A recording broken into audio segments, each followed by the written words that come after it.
السلام علیکم ناظرین، آپ سب کیسے ہیں؟ جب زندگی کی تلخییں حد سے بڑھ جائیں، دل ٹوٹ جائے اور آنکھیں اشک بار ہو جائیں تو انسان کے اندر کا صبر لرزنے لگتا ہے۔ یہی وہ لمحے ہوتے ہیں جب ایمان کا اصل امتحان شروع ہوتا ہے۔ حضرت علی رضی اللہ عنہ جو علم، حکمت اور بصارت کے بحر پیکر تھے، ایسے وقت کے پر 3 نصیحتیں فرماتے ہیں۔ جب صبر نہ رہے تو 3 کام ضرور کیا کرو۔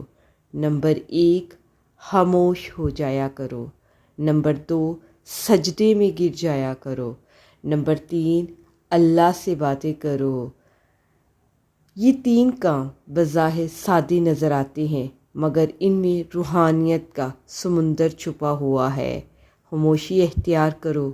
خاموشی صرف زبان بند کرنے کا نام نہیں، بلکہ دل کے شور سے نکل کر اللہ کی طرف مڑنے کا عمل ہے۔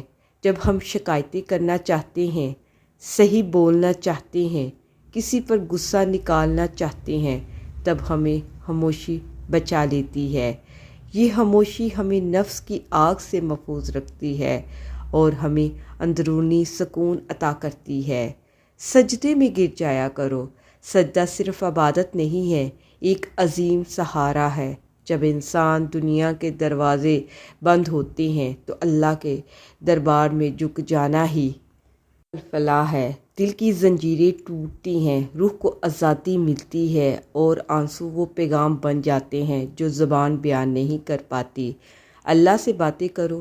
سب سے عظیم بات یہ ہے کہ جب صبر ختم ہو جائے تب کسی انسان سے نہیں بلکہ اپنے کائنات سے باتیں کرو، اپنے خالق سے باتیں کرو۔ اپنا دکھ، اپنی بے بسی، اپنی بے قراری اللہ کے سامنے رکھو۔ وہی ہے جو تمہاری سرگوشیوں کو سنتا ہے۔ اپنے دکھ، اپنی بے چینی اس رب کو بتایا کرو۔ اس سے کہو جو تم سے بہتر جانتا ہے۔ وہ سننے والا ہے، مہربان ہے اور جواب دینے والا ہے۔ اگر تمہاری زندگی میں دکھ ہیں، آنکھیں رو رہی ہیں، دل ٹوٹ چکا ہے اور صبر کا دامن ہاتھ سے چھوٹ رہا ہے، تو یاد رکھو حضرت علی کا یہ نسخہ اپناؤ۔ خاموش ہو جاؤ، سجدے میں گر جاؤ اور اللہ سے باتیں کرو۔ یقین کرو اللہ تمہیں وہ سکون عطا کرے گا جو دنیا کی کوئی طاقت تمہیں نہیں دے سکتی۔ صبر ختم ہو سکتا ہے مگر اللہ کی رحمت کبھی ختم نہیں ہوتی۔